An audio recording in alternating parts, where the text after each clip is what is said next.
Un tableau, ça peut servir à ordonner une présentation, mais ça sert aussi à effectuer des calculs. Alors dans ce cas-là, ici, j'ai un tableau avec des résultats des joutes. Je peux faire un classement en calculant le nombre de points total, donc en effectuant la somme de ces trois valeurs ici. Donc je sélectionne ma cellule ici et je vais sous Insertion. Je lui dis d'insérer une fonction. Là, vous avez une série de fonctions ici de base, ici. Alors nous, c'est la plus simple, c'est la somme qu'on va effectuer.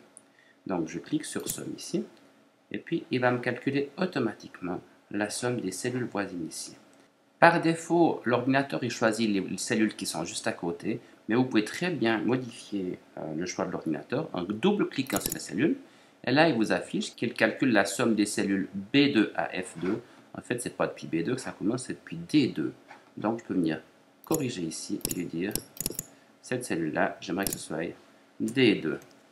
Et je valide mon choix avec la flèche verte ici. Vous avez donc ici une fonction de somme de ces trois chiffres-là. Si cette fonction doit être la même dans les cellules qui se trouvent en dessous, vous pouvez faire le même travail, ou alors plus simple, vous pouvez répéter cette fonction dans les cellules du bas, simplement en venant sélectionner le petit point qui se trouve là et en tirant vers le bas. De cette manière-là, vous avez également ici la somme des cellules là et ici la somme des cellules ici. Pour faire ce classement, j'aurais très bien pu, à la place d'une somme, choisir une moyenne. Je vais vous faire la démonstration. J'efface ici ces cellules-là. Je sélectionne la cellule du haut. Je fais insérer une fonction. Je vais choisir la moyenne.